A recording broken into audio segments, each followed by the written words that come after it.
la Esperanza puede ser para mí muchísimas cosas, pero hay dos fundamentales. Una es como escultura. Como escultura creo que se trata de una obra significativa del barroco avanzado en la ciudad de Sevilla. Después está también como devoción. Como devoción creo sinceramente que es la gran devoción mariana de Sevilla. Creo que Juan Manuel Miñarro ha hecho un estudio, una búsqueda de superposición volumétrica, es decir, de identificación facial, conforme a métodos que suele utilizar la policía para buscar a personas a partir de un retrato robot.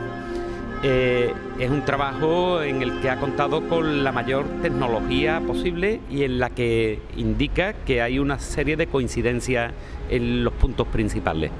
No obstante, el propio Juan Manuel Miñarro, en el programa de televisión de Víctor García Rayo, dijo que la Virgen, bueno, pues no tiene los rasgos morfológicos habituales en Juan de Mesa. Él mismo reconoció que el cuello es muy distinto, que las orejas son distintas y que por lo tanto no hay coincidencia. Yo no puedo hablar en nombre de la hermandad, aunque sea un hermano muy antiguo de la misma, pero creo que la hermandad no tiene ninguna preocupación en ese sentido, ni muchísimo menos. Sí quisiera advertir una cuestión, y es que a mí me sorprende que los medios no entrevisten a los historiadores del arte, que hay grandes expertos en escultura en Sevilla. José Rodapeña, José Luis Romero Torres, hay grandísimos expertos y no se les pregunta. Y todos ellos tienen la misma opinión. Yo también coincido, y es que los rasgos morfológicos y estilísticos de la Virgen de la Esperanza no tienen absolutamente nada que ver con Juan de Mesa, sino con los planteamientos avanzados escenográficos de Pedro Roldán y su círculo. Bueno, el restaurador de la Virgen, el profesor Francisco Arquillo, siempre ha mantenido que tiene una sola mano, y yo no veo argumentos para dos manos, ni muchísimo menos. Yo creo que hay una sola mano. Es más, el cuello de la Virgen, que es muy característico, con una forma en V, vamos a decirlo así, atípica, lo tiene la Virgen de la Esperanza y Fe de Carmona, que es una imagen barroca tardía, que se puede fechar en torno a 1700. Igualmente, la simetría compositiva y los golpes de gubia vistos que equivalen a las pinceladas sueltas de la pintura, lo relacionan con la Virgen de la Fe de Écija, obra documentada de Pedro Roldán. Yo personalmente no tengo ninguna duda que la Virgen es de la segunda mitad del siglo XVII. Juan de Mesa tiene una serie de rasgos morfológicos que se repiten siempre, como el doble anillo en el cuello, la forma de articular en talud el espacio superior de los párpados, el modo de juntar hombros y pecho, ciertas desproporciones estirando la frente, el corte recto de los dedos. Sí, una serie de rasgos morfológicos que se repiten en todas sus obras, y ninguno de esos rasgos está en la Virgen de la Esperanza. Por lo tanto, creo que la Virgen de la Esperanza no puede ser de Juan de Mesa. Tengamos en cuenta una cuestión importantísima, que una cosa es el parecido físico, que las imágenes se tienen que parecer porque el provisor de palacio lo impone. La Virgen tiene que ser siempre una y la misma. No puede hoy ser alta y rubia y mañana bajita y morena. Igual que Cristo, por eso los rostros de Cristo se parecen tanto. Si nos fijamos, la persona, digámoslo así, retratada en el Cristo de los Cálices es la misma retratada en el Señor de Pasión y en el Cristo del Calvario y en el Cristo del Amor, y da igual que lo hayan hecho Montañés, Francisco d'Ocampo o Juan de Mesa, que es la misma persona. Igualmente, en la segunda mitad del XVII, el Cristo de la Caridad de Pedro Roldán, el Cristo del Cachorro y el Cristo de Santa Cruz, que son de autores distintos, Roldán y Gijón, son también el mismo hombre, porque parten de un mismo modelo. Luego, identificar el rasgo físico puede coincidir, sí, porque están retratando a la misma persona, pero hay que ver cómo está hecho, es decir, morfológicamente, qué características presentan. Y esas características, la Virgen de la Esperanza, creo que son de la segunda mitad del XVII. Es más, como estamos hablando solo de una mascarilla y de unas manos, porque las imágenes de vestir tienen pocos elementos de juicio, yo creo que lo más correcto es decir que se trata de una imagen anónima de la segunda mitad del siglo XVII, que responde a los modelos de Pedro Roldán y su círculo, y que, bueno, pues en ese círculo destacan otros escultores como Cristóbal Pérez, como Luisa Roldán, como Francisco Antonio Gijón, y en esa dinámica nos movemos, de Pedro Roldán a sus discípulos. Sí, Juan Manuel Miñarro ha hablado conmigo. Tengo que decir que somos amigos desde hace muchos años y que me parece un señor tremendamente serio en todo lo que hace, que está haciendo una labor de reconocimiento digital realmente interesante, indudablemente, y que sin lugar a dudas, desde todos los ámbitos que se pueda estudiar una imagen, nos permitirán en un futuro tener más datos para poder opinar con más precisión.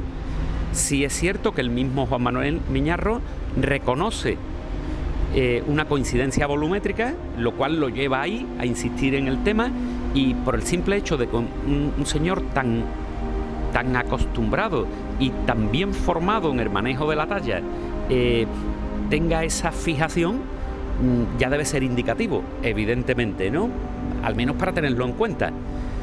También es cierto que él mismo, que el propio Juan Manuel Miñarro, reconoce que hay cuestiones extrañas y por eso, o mejor dicho, que hay cuestiones que no coinciden, y por eso lanza a modo de, vamos a decirlo así, de tema de trabajo, no de hipótesis, lanza la posibilidad de que haya dos manos y que haya intervenciones de dos épocas.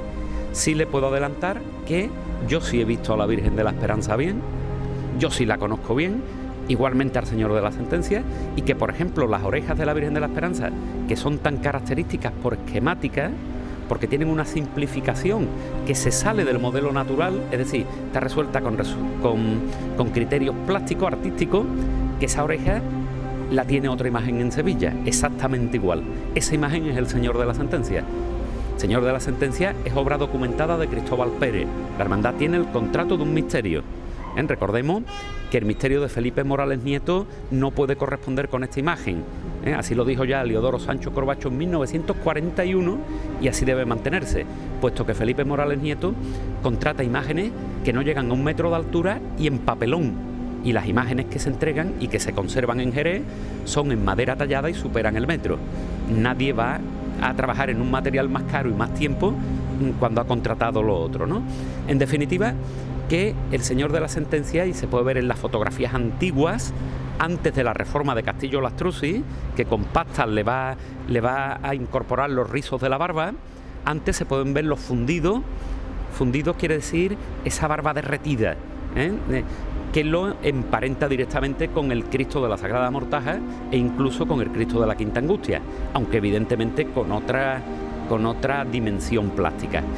Bueno, creo que ahí hay un dato interesante. Y por cierto, las fuentes antiguas, es decir, la literatura artística desde el siglo XVII, siempre ha dicho que el Señor de la Sentencia y la Virgen eran del mismo autor, y siempre han hablado de Pedro Roldán.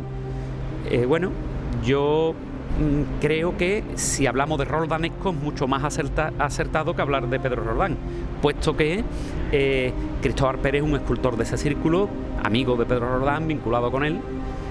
Con esto no estoy diciendo que este sea el autor de la Virgen, ni mucho menos, pero sí que coincide uno de esos elementos de difícil interpretación. Después está lo del cuello. El cuello formando una V es algo, ya digo, absolutamente excepcional. Ninguna Dolorosa Sevilla lo tiene así. Cuando digo excepcional no quiere decir ni mejor ni peor, sino distinto. Juan Manuel Miñarro lo ha advertido muy bien y lo tiene muy en cuenta. Ese cuello, insisto, la Virgen de Carmona lo tiene muy parecido. El problema es que la Virgen de Carmona es anónima. Claro, no nos da material para poder comparar y poder opinar. La imagen de Santa Macrina se trata de una obra anónima que estilísticamente se puede fechar en la segunda mitad del siglo XVII y ciertamente físicamente trae ciertos recuerdos de la Virgen de la Esperanza. Eso sí, hay que tener en cuenta que ambas imágenes proceden de contextos distintos y bueno, de momento no hay nada que permita vincularlo expresamente. Como hipótesis de trabajo y para futuras investigaciones habría que tenerla en cuenta, indudablemente. Ahora bien, hay que especificar una cuestión importante. El nombre de la Macarena no tiene absolutamente nada que ver con Santa Macrina, ni con el origen del término Macarena, puesto que la Virgen nunca se ha llamado Macarena. La vocación de la Virgen es Virgen de la Esperanza, es la expectación ante el cuerpo de Cristo en la cruz.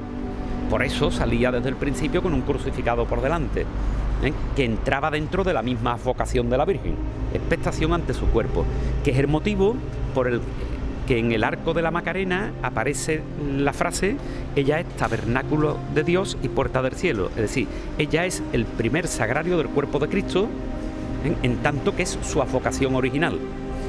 Igualmente, por ese motivo, el color de su palio es rojo, que es el color del cuerpo de Cristo, porque es su expectación ante ese cuerpo en la cruz. Luego, de dónde venga el nombre Macarena, nos da igual para la Virgen, porque el nombre de Macarena es para el barrio. Y serán los devotos de fuera del barrio los que, habiendo varias vírgenes de la Esperanza en Sevilla, hablen de la Esperanza de la Macarena, o de la Esperanza de Triana, o de la Esperanza de la Trinidad. Es decir, le ponen el apellido del barrio. Con el tiempo se queda lo de la Macarena, que no suena mal, y bueno, y se queda ahí como... La hermandad lo va a incorporar a su título en 1965, y a partir de esa fecha sí será Esperanza Macarena. Pero claro, el origen de la talla no tiene nada que ver con el origen del nombre, son cuestiones completamente distintas.